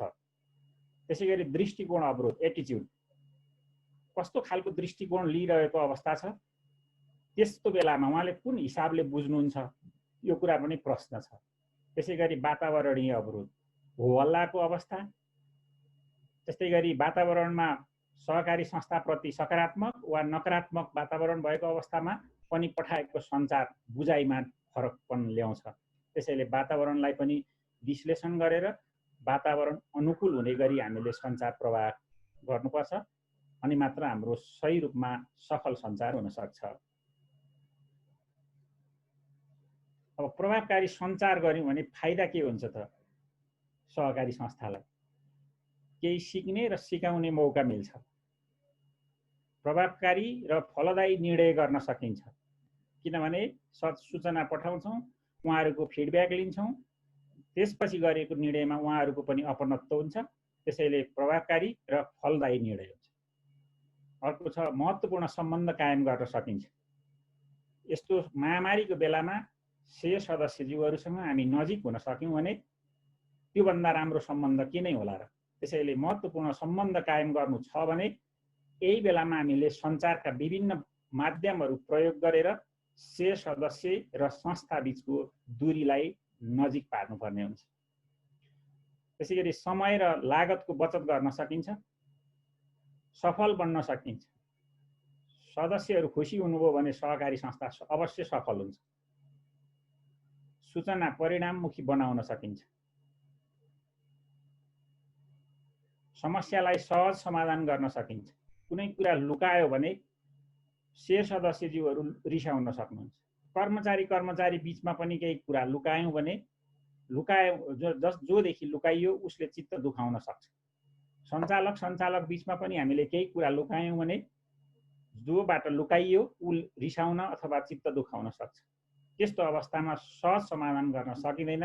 त्यसैले भएका कुराहरू स्पष्ट रूपमा सबैलाई सम्प्रेषण गर्नुपर्ने हुन्छ। हामीले प्रभावकारी सञ्चार प्रवाह गर्यौँ भने जुन प्रापक प्रेषक दुवैले जितको अवस्था आउँछ र जितको अवस्था आउनु भनेको कन्फ्लिक्ट हुँदैन र सहज रूपमा सहकारी संस्था अगाडि बढ्छ। त्यसै गरी परिस्थितिलाई सहजै बुझाउन सकिन्छ। संस्थाको बारेमा सबै कुरा बुझेको सेय सदस्य निर्माण गर्न सक्छौँ। सहकारी संस्थाको नेतृत्व गर्न सेय सदस्यको क्षमता विकास गर्न सकिन्छ। सहकारी क्षेत्रमा सञ्चारका परिदृश्यहरू के छन् त? अब हामीले भोगेका कुराहरू, हाम्रो कार्यक्षेत्र पहाडी भूभाग बढी छ। जस्तै म कार्यरत संस्था मिलिजुली कालिम्पोङ साकोसको कुरा गर्नुहुन्छ भने सम्पूर्ण क्षेत्र पहाड हो। मकवानपुरलाई हेर्दाखेरि केही समथर भए जस्तो देखिन्छ। हामी कहिलेकाहीँ घुम्न आउनेले बढी ज्ञाता यहाँहरू नै हुनुहुन्छ र अधिकांश भूभागहरू त त्यहाँ पनि पहाडी क्षेत्र नै छ। इन्टरनेटको सहजता कम, इन्टरनेटले बेला बेलामा साह्रै दुःख दिइरहने अवस्था छ। आजै मात्रै पनि यो लकले फेवर गर्यो भन्नुपर्छ। सुरु हुने बेलामा इन्टरनेट आयो, आधा घन्टा हराएको थियो। अब पक्कै पनि मकवानपुर जिल्ला नि पहाडी जिल्ला हो, त्यहाँ पनि इन्टरनेटको सहजता छैन। दक्ष जनशक्तिको अभाव, सहकारी संस्थाहरूमा कार्यरत हामी कर्मचारीहरू अदक्ष छौँ भन्न खोजेको होइन, तर पूर्ण दक्ष छैनौँ। दक्ष जनशक्तिको अभाव छ। दक्ष जनशक्तिको विकासमा प्राथमिकता कम। सञ्चालक समितिबाट दक्ष जनशक्ति विकास गर्नुपर्छ भन्ने कुरा अघि पछि बुझाइ कम भए पनि अब यो महामारीबाट हामीले सिक्नुपर्ने छ। दक्ष जनशक्ति विकास गर्नुपर्ने बाध्यता रहेछ। हाम्रो सहकारी क्षेत्रको परिदृश्यमा दक्ष जनशक्ति विकासमा प्राथमिकता कम दिइरहेको अवस्था थियो। मानव संसाधनमा इच्छा शक्तिको अभाव चलिरहेको छ। यसै गरी गरौँ भन्ने खालको भावना अलि बढी भएको पाइन्छ यदाकदा। यसलाई सुधार गर्नुपर्ने देखियो। सूचना प्रविधिमा लगानीमा कम। हामी बजेट बनाउँछौँ, जुन साधारण सभाबाट पारित गर्छौँ, त्यसमा सूचना प्रविधिमा बजेट छुट्याइएको पाइँदैन। यहाँहरूले छुट्याउनु भएको छ भने हार्दिक धन्यवाद दिन चाहन्छु। आर्थिक वर्ष 77-78 को बजेट बनाउने बेला आएको छ। यदि गत वर्षहरूमा बजेटमा विनियोजन छैन भने पनि सूचना प्रविधिमा छुट्टै शीर्षक राखेर विनियोजन गर्नको लागि अनुरोध पनि गर्दछु। यो सम्पूर्ण सहकारी संस्थाहरूले सूचना प्रविधिको पाटोलाई प्राथमिकता दिनुपर्ने देखिएको छ। त्यसैगरी उत्प्रेरणाको अभाव। हामीले टेक्नोलोजीसँग नजिक हुनुपर्छ।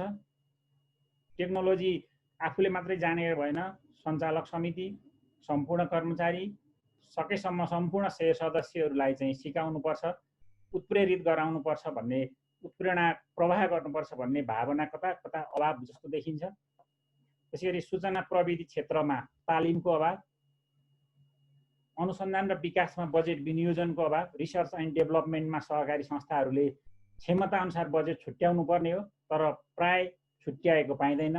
छुट्याउनु भएको छ भने विशेष धन्यवाद, र छुट्याउनु भएको छैन भने पनि बजेट बनाउने बेला आइसकेको छ। नेपाल सरकारको त बजेट भाषण भइसक्यो। अब तपाईँ हाम्रो सहकारी संस्थाको पनि बजेट कतिले बनाइसक्नु भयो होला। बनाउनु भएको छैन भने पनि रिसर्च एन्ड डेभलपमेन्ट, अनुसन्धान र विकासलाई प्राथमिकता दिनको लागि हार्दिक अनुरोध गर्छु। त्यसैगरी नयाँ प्रविधिदेखि डराउने बानी, यो चाहिँ मानव संसाधन मध्येको पनि कर्मचारीसँग मात्रै जोडिन्छ, अलिअलि सञ्चालक समितिसँग पनि जोडिन्छ। प्रविधि कसरी चलाउने, कसरी सञ्चालन गर्ने डराएर भएन। जन्मजात जानेको कोही हुँदैन, तपाईँ हामीले सिकेर जान्ने हो। जस्तै 77 जिल्ला मध्ये मकवानपुर जिल्ला बचत तथा ऋण सहकारी सङ्घ टेक्नोलोजी प्रयोग गर्नमा अग्रज देखिरहेको छु मैले। किन भन्नुहुन्छ भने यस्ता कार्यक्रमहरू उहाँले चलाइराख्नु भएको छ। मलाई लाग्छ आजको कार्यक्रम 4औँ-5औँ होला। यसरी प्रयास गरे के चाहिँ हुँदैन र भन्ने नमुनाको रूपमा म मकवानपुर जिल्लाको बचत तथा ऋण सहकारी सङ्घलाई पनि लिन चाहन्छु र यस सङ्घको अध्यक्ष कल्पना म्याडमलाई पनि लिन चाहन्छु र उहाँलाई हार्दिक धन्यवाद पनि व्यक्त गर्न चाहन्छु। त्यसैगरी कता कता सहकारी संस्थामा राम्रा भन्दा हाम्रा मानव संसाधन राख्ने अनि त्यसलाई प्रेसर गर्न पनि नचाहने, सिक भनौँ भने आफ्नै मान्छे, अब नसिके पनि तलब दिएर राख्नुपर्ने, यस्तो कता कता देखिन्छ। पक्कै त्यो जिल्लामा मकवानपुरमा त छैन होला भन्ने आशा राख्छु। यो भयो भने पनि हामीले टेक्नो फ्रेन्ड बनाउन सक्दैनौँ स्टाफहरूलाई। अब अलिकति फरक विषयवस्तु जुन अहिले महामारी छ, महामारीमा चाहिँ सदस्य सञ्चार कसरी गर्ने, मलाई विशेष जोड दिनको लागि अनुरोध गर्नुभएको थियो अध्यक्षज्यूले। महामारीमा सदस्य सञ्चार कसरी गर्ने, अब यसको विषयवस्तुमा जान्छु म। जस्तै पत्र पत्रिका, अनलाइन पत्र पत्रिका हुन्छ, त्यसमा संस्थाको बारेमा जानकारी दिने कार्य गर्न सक्छौँ। एफएम रेडियोहरू प्रयोग गर्न सक्छौँ। एफएम रेडियोमा सहकारी संस्थाको प्रोग्राम साप्ताहिक अथवा पाक्षिक अथवा मासिक राख्न सक्छौँ। यसबाट सहकारी संस्थाको बारेमा जानकारी दिन सक्छौँ। महामारीमा नआत्तिनको लागि जानकारी दिन सक्छौँ। महामारीको सामना कसरी गर्ने भनेर जानकारी दिन सक्छौँ। महामारीको सङ्क्रमण नफैल्याउनको लागि के गर्ने भनेर हामीले जानकारी दिन सक्छौँ। त्यसैगरी संस्थाको बुलेटिन प्रकाशन गर्न सक्छौँ, त्रैमासिक रूपमा, अर्धवार्षिक रूपमा। अब कसरी गर्न सकिन्छ? बुलेटिनको माध्यमबाट पनि शेयर सदस्यज्यूहरूलाई, बाल बचतकर्ताहरूलाई चाहिँ अध्ययनका सामग्रीहरू, संस्थाका गतिविधिहरू र वर्तमान परिप्रेक्ष्यमा हेर्दाखेरि जुन भाइरस महामारीबाट जोगिने उपायहरू पनि हामीले बुलेटिनको माध्यमबाट पनि हामीले पठाउन सक्छौँ। त्यसैगरी चिठी पत्र, एसएमएसको माध्यमबाट, जस्तै हामी सहकारी संस्थाहरूले सफ्टवेयर प्रयोग गरे हुन्छ। सफ्टवेयरमा ग्रुप एसएमएसको विधि हुन्छ। त्यो ग्रुप एसएमएस विधिबाट पनि सम्पूर्ण शेयर सदस्यहरूलाई सूचना प्रवाह गर्न सक्छौँ। त्यसैगरी ट्विट माध्यमबाट, यो चाहिँ धेरै प्रयोग गर्ने सदस्यहरू त्यति पाइँदो रहेनछ, मेरो अनुभव यहाँ समक्ष पस्के मैले। त्यसैगरी इमेलको माध्यमबाट, वेबसाइटको माध्यमबाट, फेसबुकको माध्यमबाट, अहिले फेसबुक अलिक बढी प्रचलित छ।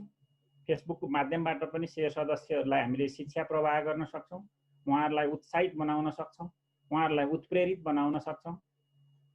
त्यसैगरी भाइबर समूह बनाएर, त्यसैगरी म्यासेन्जरको समूह बनाएर उहाँहरूलाई चाहिँ हामीले विभिन्न सूचनाहरू, विभिन्न खबरका कुराहरू, संस्थागत अवस्थाका कुराहरू प्रवाह गर्न सक्छौँ र उहाँहरूको फिडब्याक लिन सक्छौँ। त्यसैगरी व्हाट्सएपको प्रयोग गराउन सक्छौँ। इमो, जुमको माध्यमबाट, स्काइपीको माध्यमबाट, टेलिफोनबाट फोन गरेर हामीले उहाँहरूलाई सूचना प्रवाह गर्न सक्छौँ। त्यसैगरी सूचना पार्टीमा सूचना टाँस गर्ने विधि एउटा रह्यो। त्यसैगरी टेलिभिजन कार्यक्रम वा स्क्रल बार, टेलिभिजनको तल स्क्रल बारमा सूचनाहरू दिएर चाहिँ हामीले शेयर सदस्यज्यूहरूलाई सुसूचित गर्न सक्छौँ। म कार्यरत संस्थामा प्रयोग गरेका केही साधनहरू यहाँहरू समक्ष राखेँ। योभन्दा बढी उपायहरू पनि छन्। हामीले सुरुमै यो कसरी प्रयोग गराउन सक्छौँ र कसरी सम्भव छ र भनेर चाहिँ सोच्नु हुँदैन। थोरैबाट सुरु गऱ्यौँ भने पक्कै पनि हामी यसलाई वृद्धि गर्दै लान सक्छौँ। जस्तै सबैभन्दा सजिलो टेलिफोनको कुराहरू छ, अनि म्यासेन्जर ग्रुपको कुराहरू छ, भाइबर ग्रुपको कुराहरू छ। यो चाहिँ शेयर सदस्यहरूलाई बिस्तारै हामीले सहज रूपमा बानी पार्न सक्छौँ। टेलिफोन त कर्मचारीहरूले गर्ने कुरा रह्यो। कस्तो हुनुहुन्छ, कसरी रहनु भएको छ, समस्या के छ, सुझाव के छ भनेर हामीले फोन गर्न सक्छौँ। यी माध्यमहरू चाहिँ म कार्यरत संस्थामा प्रयोग गराइरहेको र अहिले लगभग टेलिफोनकै कुरा गर्दाखेरि 9,000को हाराहारीमा शेयर सदस्यहरूलाई हामीले फोन गरिसकेका छौँ। हाम्रो संस्थामा कार्यरत अधिकृत ज्यूहरू 6 जना हुनुहुन्छ। उहाँहरूले चाहिँ प्रत्येक दिन फोन गर्नुहुन्छ। त्यसैगरी हामीले म्यासेन्जरको ग्रुप बनाउने, त्यसैगरी भाइबरको ग्रुप बनाउने र त्यसमा पनि सूचना आदान प्रदान गर्ने कार्य गरेका छौँ। अब सञ्चारको माध्यमबाट महामारीमा साको शेयर सदस्यहरूसँग कसरी चाहिँ घुलमिल हुन सकिन्छ त? अब यसको केही कुराहरू जुन मैले लिएको तालिमबाट सिकेका कुराहरू यहाँ समक्ष राख्न चाहन्छु।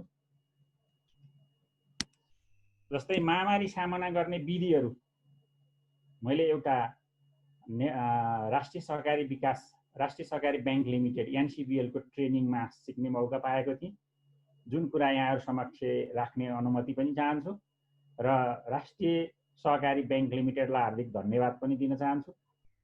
जस्तै समस्या आयो भने आतिनी होइन, समस्याको स्वीकार गर्नुपर्छ भन्ने कुरा सिकेको थिएँ। जस्तै यो समस्या हामीलाई मात्र होइन सबैलाई आउने हुनाले नडराउँ र आइहाल्छ भनेर समस्यालाई स्वीकार गरौँ। जसरी पनि डराए पनि समस्या त आइ नै हाल्छ, नडराए पनि समस्या आइ नै हाल्छ भने किन डराएर हतोत्साही हुने? समस्यालाई स्वीकार्ने बानी विकास गर्नुपर्छ भनेर हामीले सदस्यज्यूहरूलाई सिकाउनु पर्ने भयो। त्यसैगरी सुरक्षा उपाय स्वीकार्नु भनेको केही नगरी बस्ने होइन। यो महामारीबाट जोगिनको लागि विभिन्न सुरक्षाका उपायहरू अपनाउने कार्य गरौँ। तेस्रो, आनन्द लिने, विभिन्न कुराको चिन्ता नलिउँ। यस्तो बेलामा पुराना घटना र भविष्यमा आइपर्ने काल्पनिक घटना सम्झेर चिन्तामा पर्न सकिन्छ। यस्तो नगरी आनन्द लिएर बस्न सिकौँ भनेर हामीले शेयर सदस्यहरूलाई सिकाउनु पर्यो। जसरी राष्ट्रिय सहकारी बैंक लिमिटेडले शेयर सदस्य संस्थाहरू हामीलाई सिकायो, अब यो दायित्व हाम्रो काँधमा छ। हामीले हाम्रा शेयर सदस्यहरूलाई सिकाउनुपर्छ र उहाँहरूलाई बितेका कुरा सम्झेर चिन्ता लिनबाट मुक्त गराउनुपर्छ। काल्पनिक घटना, भावी काल्पनिक घटनाहरू सम्झेर चिन्ता लिनको लागि उहाँहरूलाई चाहिँ हामीले मुक्ति दिलाउनुपर्छ। त्यसैगरी चौथो, धैर्यता लिने, यो महामारी फैलियो भनेर नआत्तियौँ। अवश्य यो एक दिन साम्य हुन्छ, त्यसैले धैर्यता लिने गरौँ भनेर शेयर सदस्यज्यूहरूलाई हामीले सिकाउनु पर्यो। र पाँचौँ, उपचार गर्ने, यदि यसको लक्षण देखिहाल्यो भने पनि नआत्तियौँ, किनकि यो रोग लाग्दैमा हामीलाई केही भइहाल्ने होइन। यसको उपचार गरेर विषेक हुन सकिन्छ। त्यसैले यो रोगको लक्षण देखिहाल्यो भने पनि उपचार गर्नतर्फ लागौँ भनेर हामीले आफ्ना संस्थाका शेयर सदस्यज्यूहरूलाई अनुरोध गर्नु पर्यो, सिकाउनु पर्यो। सहकारीमा प्रभावकारी सञ्चार कार्यान्वयनको लागि के गर्नुपर्छ त? अब हामीले सदस्य सेवा विभाग वा सोको जिम्मेवारी दिनु पर्यो। कर्मचारीहरू हामी धेरै होला थोरै होला यसको फरक परेन। धेरै सङ्ख्यामा कर्मचारी भएको संस्थामा छुट्टै सदस्य सेवा विभाग खडा गर्नु पर्यो। यदि थोरै कर्मचारीहरू छौँ भने सदस्य सेवा विभागले गर्ने काम जति कर्मचारी छौँ ती मध्ये कुनै एकलाई कार्य विवरणमा लेखेर उहाँलाई जिम्मेवारी दिनु पर्यो। मेम्बर रिलेसनसिप म्यानेजमेन्ट गर्नको लागि सदस्य सेवा विभागलाई जिम्मा दिनु पर्यो। त्यसमा सदस्यहरूको गुनासा सुन्ने, सदस्यहरूको सुझाव सुन्ने, सदस्यहरूको पीर मार्का बुझ्ने, यस्तो जुन कार्य विवरणमा चाहिँ शेयर सदस्यहरूलाई केही समस्या छ भने सपोर्ट गर्ने, यी कुराहरू खुलाएर चाहिँ कर्मचारीहरूलाई चाहिँ कार्य विवरण उपलब्ध गराउनु पर्यो। त्यसैगरी सञ्चालक समितिले आफ्नै छुट्टै सक्रियता देखाउनु पर्यो। सञ्चालक समितिका पदाधिकारीज्यूहरू सदस्यज्यूहरूले पनि आफ्नै खालको, जस्तै मेसेन्जरमा ग्रुप बनाउन सकिन्छ, भाइबरमा ग्रुप बनाउन सकिन्छ, फोन गर्न सकिन्छ। परिस्थिति हेरेर सञ्चालक समितिले पनि आफ्ना शेयर सदस्यहरूलाई हतोत्साही नहुनको लागि आग्रह गर्नु पर्यो, अनुरोध गर्नु पर्यो। त्यसैगरी हेलो सदस्य कार्यक्रम जुन मैले अघि फोनको कुरा गरेँ, सदस्यसँग आफ्नो संस्थाको नाम जोडेर सदस्यसँग ... साकोस कार्यक्रम भनेर राख्न सकियो। प्रत्येक दिन यतिजना सदस्यलाई फोन गर्ने भन्न सकियो। उहाँहरूको फोन गर्दाखेरि गुनासो सुन्न सकियो, सुझाव सुन्न सकियो र संस्थाको भएका प्रगतिका कुराहरू उहाँहरूलाई जानकारी दिन सकियो। हेलो सदस्य कार्यक्रम राख्न सकियो। त्यसैगरी अनौपचारिक समूह, जस्तै अहिले त बाहिर निस्किन त्यति पाइँदैन, यदि काहीँ भेट भयो भने पनि त्यहाँ पनि संस्थाको बारेमा केही कुराहरू बुझाउन सकियो। तर महामारी हटिसकेपछि अनौपचारिक समूह प्रयोग गर्ने ठाउँ भनेको चिया खाने ठाउँ, खाजा खाने ठाउँ, यी आदि कुराहरूमा पनि आफ्ना शेयर सदस्यहरूसँग भेट हुन्छ। संस्थाको बारेमा विविध कुराहरू हामीले उहाँहरूलाई सिकाउन सक्छौँ। त्यसैगरी ब्रोसर तथा फ्लायर्सको प्रयोग गरेर पनि हामीले सञ्चार प्रवाह गर्न सक्छौँ। नियमित रेडियो कार्यक्रम गरेर सञ्चार प्रवाह गर्न सक्छौँ। पत्रिकामा नियमित प्रकाशन गरेर पनि हामीले सञ्चार प्रवाह गर्न सक्छौँ। अब सहकारीमा प्रभावकारी सञ्चारको लागि मानव संसाधनमा हुनुपर्ने गुण, हामी सञ्चालक समिति पनि मानव संसाधन, लेखा सुपरिवेक्षण समिति पनि मानव संसाधन, सल्लाहकार पनि मानव संसाधन, उपसमितिहरू पनि मानव संसाधन र कार्यरत कर्मचारी पनि मानव संसाधन। फरक यति हो, समिति, उपसमिति, सल्लाहकार भनेको अवैतनिक मानव संसाधन, कर्मचारी भनेको वैतनिक मानव संसाधन। हामी अवैतनिक मानव संसाधन भए पनि शेयर सदस्यहरूको सेवा गर्न प्रतिबद्ध भएर साधारण सभामा उमेर चुनावमा निर्वाचित भएर आएका छौँ। त्यसैले आफ्ना विविध बाधा व्यवधानका बावजुद, आफ्नो व्यावसायिक व्यस्तताका बावजुद पनि संस्थालाई आवश्यक समय दिनुपर्ने हुन्छ। संस्थाका विविध पक्षमा पूर्ण जानकारी हुनुपर्ने हुन्छ सञ्चालक समितिले, त्यसैगरी कर्मचारीले पनि। सुमधुर स्वर र मिठो बोली हुनुपर्छ। जस्तै be polite, please, hello, thank you, excuse me यस्ता शब्दहरू प्रयोग गर्नु पर्यो। यसलाई नेपालीकरण गरेर प्रयोग गर्न सकिन्छ, किनभने सबै शेर सदस्यज्यूहरूले नबुझ्न पनि सक्नुहुन्छ। शेर सदस्यहरूले भनेको कुरा सुन्न सक्ने क्षमता हुनु पर्यो। एउटा उखान जोड्न चाहन्छु, मुख एउटा र कान दुईटा बनाएको, जति बोलिन्छ त्योभन्दा दोब्बर सुन्नु भन्ने कुरा रहेछ। त्यसैले शेर सदस्यहरूले भनेको कुरा सुन्न सक्ने क्षमता हुनु पर्यो। सरल शब्द प्रयोग गर्ने क्षमता हुनुपर्छ। आफूले सूचना प्रवाह गर्दा शेर सदस्यको ध्यान केन्द्रित गर्न सक्ने क्षमता हुनुपर्छ। नत्र एकहोरो बोलेको बोलै हुन्छ, उहाँहरूले सुनेको जस्तो देखिन्छ तर केही बुझ्नु भएको हुँदैन र उहाँहरूबाट केही प्रतिक्रिया प्राप्त गर्न पनि सक्दैनौँ। जस्तै सर्भिसको यहाँ एउटा व्याख्या गरिएको छ। कस्टमर हामीले चाहिँ मेम्बर लिनुपर्छ, फ्रेन्डली हुनु पर्यो, साथीको जस्तो व्यवहार हुनु पर्यो, सपोर्ट सहयोगी हुनु पर्यो, इनोभेटिभ हुनु पर्यो, पोजिटिभ हुनु पर्यो, प्रिसियस हुनु पर्यो। सठिक रूपमा कुनै कुरा भन्न लाग्यो भने कथाको रूपमा व्याख्या गर्न थाल्यो भने शेर सदस्यहरूले सुन्नुहुन्न र टाइमली समयमा हुनु पर्यो। स्पष्ट बोली हुनुपर्दछ, मुस्कानसहित बोल्ने कला हुनुपर्दछ। उहाँहरूले के बुझ्नुभयो भनेर पृष्ठपोषण लिन सक्ने क्षमता हुनुपर्दछ।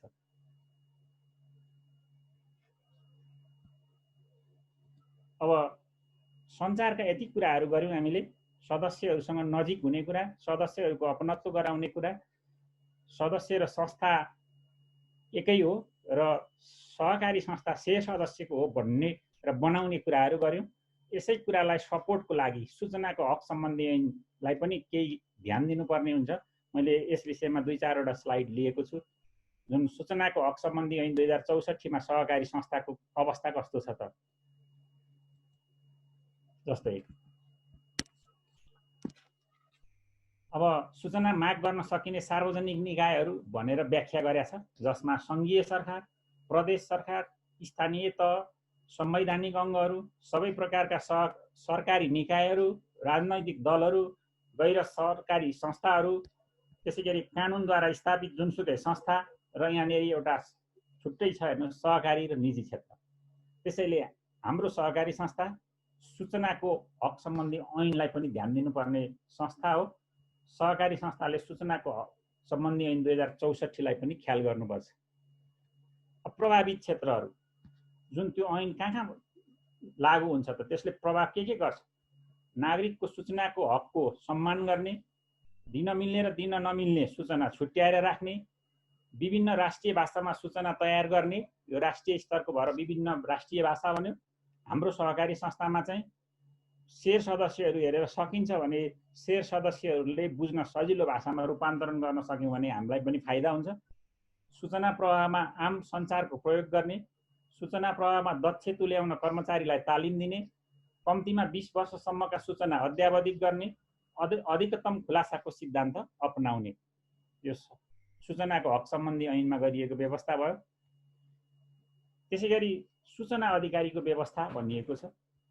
हामी सहकारी संस्थाहरूमा सहकारी संस्थाको सूचना प्रवाह गर्नको लागि कुनै पनि कर्मचारीलाई लिखित कार्यविवरणमा उल्लेख गरेर जिम्मेवारी दिनुपर्छ।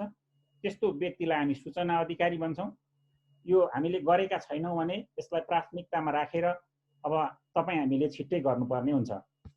यसमा प्रत्येक निकायमा सूचना अधिकारी तोक्ने, सूचना अधिकारीको नाम, सम्पर्क नम्बर र फोटोसहितको फ्लेक्स बोर्ड सार्वजनिक हुने ठाउँमा, सबैले देख्ने ठाउँमा राख्ने, कार्यालयले सूचना अधिकारीलाई नियमित रूपमा सूचना उपलब्ध गराउनु पर्ने, सूचना अधिकारीले माग भएको सूचना तत्काल बिना हिचकिचाहट दिनुपर्ने र यो चाहिँ राज्यसँग सम्बन्धित कुरा पनि छ। आवश्यकता अनुसार सूचना अधिकारीको संरक्षण राष्ट्रिय सूचना आयोगले गर्ने भनिएको छ। यदि हाम्रो संस्थामा सूचना अधिकारी तोकिएको छैन भने हामीले जति सक्दो छिटो सूचना अधिकारी तोक्नु पर्यो। अब सूचना प्रवाहमा केही अपवादको कुराहरू राखेको छ। दिन नसकिने सूचनाहरू के हुन् त? यी बाहेकका सूचनाहरू चाहिँ हामीले माग्ने व्यक्तिलाई दिनुपर्ने हुन्छ। जस्तै दिन नपर्ने सूचना, सार्वभौमसत्तामा खलल पर्ने विषयवस्तु, सुरक्षामा असर पर्ने विषयवस्तु, अन्तर्राष्ट्रिय सम्बन्धमा खलल पर्ने विषयवस्तु, अपराधको अनुसन्धानमा असर पर्ने विषयवस्तु, आर्थिक हितमा असर पर्ने, बौद्धिक हितमा असर पर्ने, बैंकिङ गोपनीयतामा असर पर्ने, जातीय सद्भाव भड्किने विषय र व्यक्तिगत गोपनीयताका विषयहरू चाहिँ हामीले दिनुपर्छ भन्ने छैन। यस्तो दिएमा चाहिँ गलत कुराहरू हुन्छ। के कुराहरू गोपनीयता राख्नुपर्छ भन्ने कुरा पनि, गोपनीयताका कुरालाई पनि यसले प्राथमिकता दिएको छ। त्यसैगरी सूचनाको हक सम्बन्धी ऐन के हो भनेर यो राज्यको परिभाषा, सूचनाको हक सम्बन्धी ऐनले चाहिँ यस्ता कुराहरूलाई चाहिँ खारेज गर्दो रहेछ। जस्तै गैर जिम्मेवारीपन, अनियमितता, भ्रष्टाचार, कुशासन, व्यथिति, अपारदर्शिता, अनुत्तरदायित्व यस्ता कुराहरूलाई चाहिँ सखाप पार्नको लागि सूचनाको हक सम्बन्धी ऐन ल्याइएको रहेछ। यी कुराहरू हामीले हाम्रो संस्थाबाट पनि खारेज गर्न सक्यौँ भने हाम्रो संस्था उत्कृष्ट संस्था, सफल संस्था बन्नेछ। अब म मेरो प्रस्तुतिको अन्तिम चरणमा आइपुगेको छु। मैले यहाँ एउटा भनाइ राखेँ, the positive thinker sees the invisible. यदि सकारात्मक सोच राख्ने व्यक्ति छ भने अरूले देख्न नसकेको कुरा देख्छ। फिल द इन्टेन्जेबल, अरूले छुन नसक्ने कुरा उसले छोको फिलिङ गर्छ। एन्ड एचिभ द इम्पोसिबल, सम्भावना नभएको कुरा उसले चाहिँ प्राप्त गर्न सक्छ। यसको आशय के हो भने हामी सकारात्मक बन्नु पर्यो।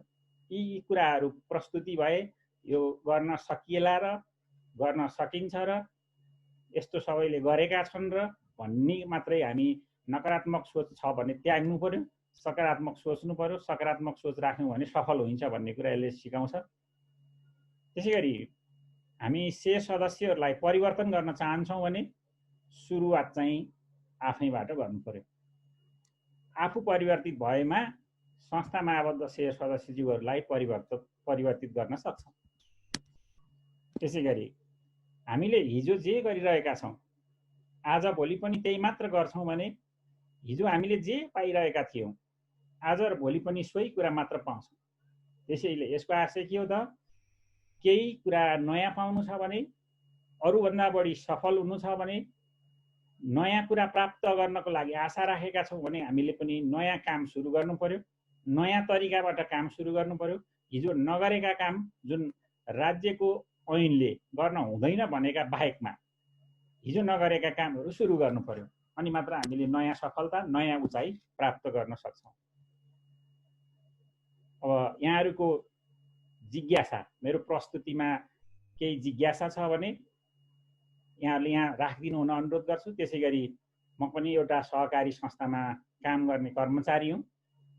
त्यसकारणले विविध कुराहरू यहाँ जे राखेँ, कुनै कुराहरू नपुग्छन्, यो कुरा थपेमा प्रभावकारी हुन्छ भनेर यहाँहरूको सुझावको अपेक्षा पनि गरेको छु।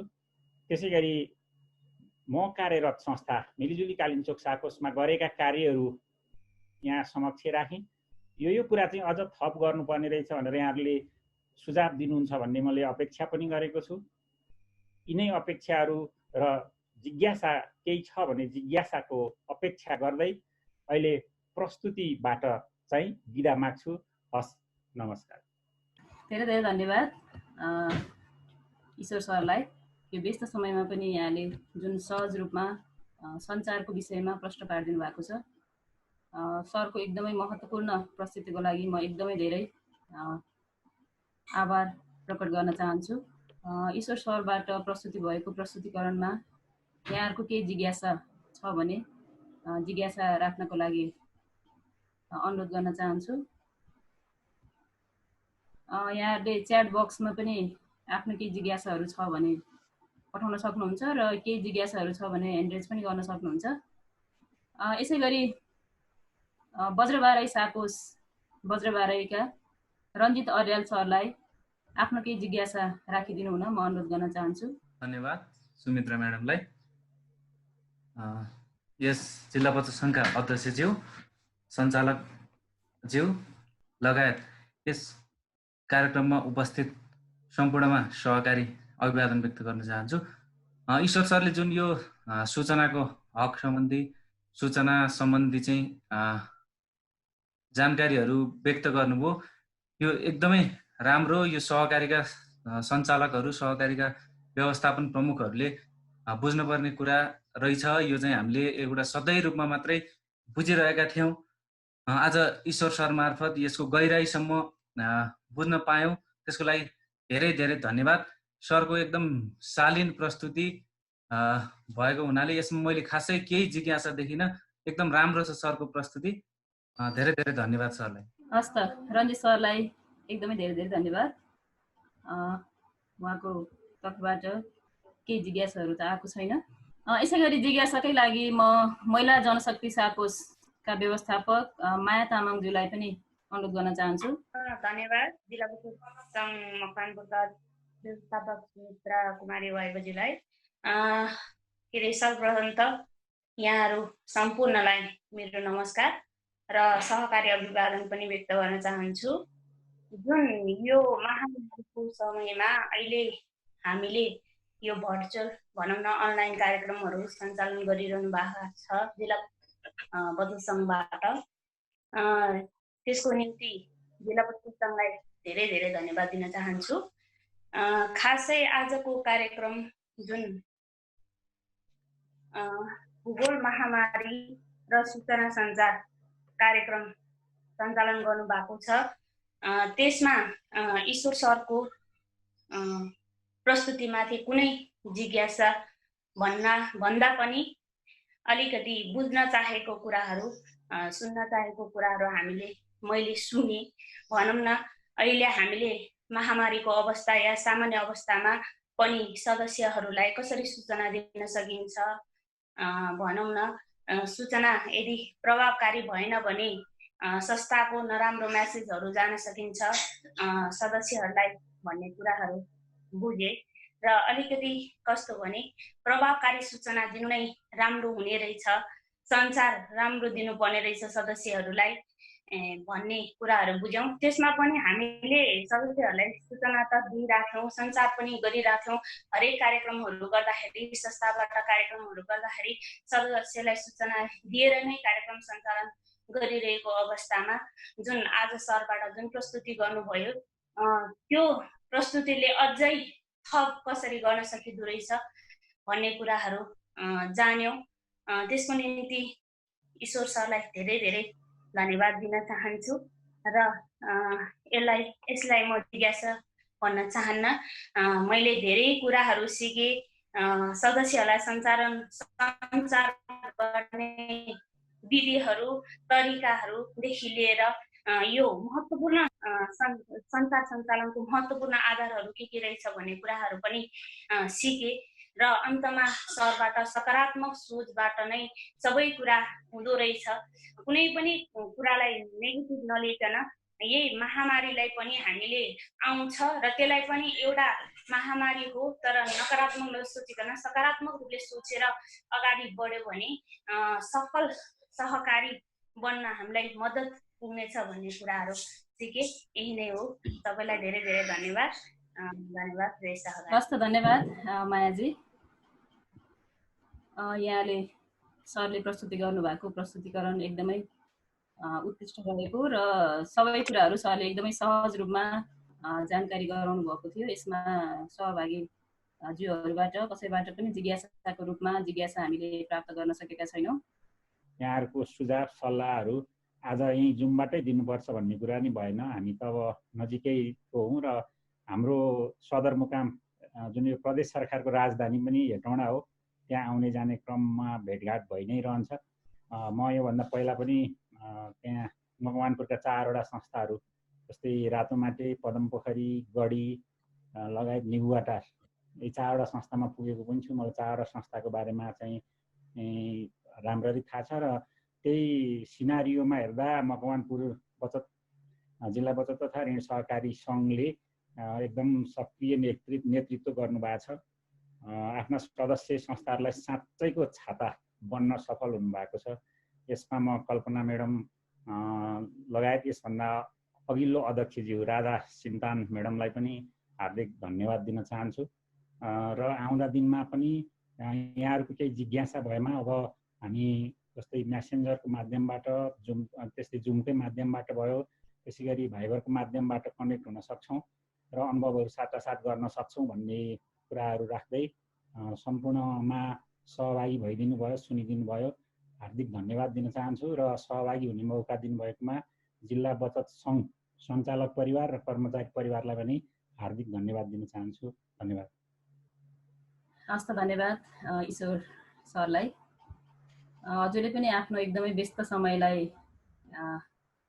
मिलाएर हामीलाई यो महामारीको समयमा कसरी प्रभावकारी रूपमा सञ्चारलाई हामीले सदस्यमाझ पुर्याउन सक्छौँ भन्ने कुरालाई एकदमै प्रष्टसँग राखिदिनु भएको निम्ति सरलाई एकदमै धेरै धेरै धन्यवाद व्यक्त गर्न चाहन्छु।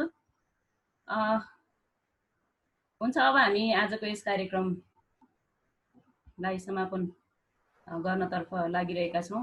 आजको यस कार्यक्रमलाई समापन गरिदिनु हुनका लागि जिल्ला बचत तथा ऋण सहकारी सङ्घ मकवानपुरका उपाध्यक्ष आदरणीय मिना चौरेल दिदीलाई म हार्दिक अनुरोध गर्न चाहन्छु। नमस्कार, धेरै धेरै धन्यवाद दिन चाहन्छु मिलिजुली कालिन्चोक सहकारीका कार्यकारी अधिकृत ईश्वर नेउपाने सरलाई। आजको यस कार्यक्रममा हामीलाई व्यस्त समय उपलब्ध गराउनु हुने सरलाई धेरै धन्यवाद र यस कार्यक्रममा सम्पूर्ण सहकारीबाट उपस्थित हुनुहुने अध्यक्षज्यू, व्यवस्थापकज्यू लगायत सम्पूर्णमा समयसम्म आफ्नो व्यस्त समयलाई पनि उपलब्ध गराई समय दिनुभएकोमा विशेष धन्यवाद दिँदै र सरलाई पनि धेरै धेरै धन्यवाद दिँदै आजको यस कार्यक्रम समापन भएको जानकारी गराउँछु। हस्, धन्यवाद। जय सहकारी।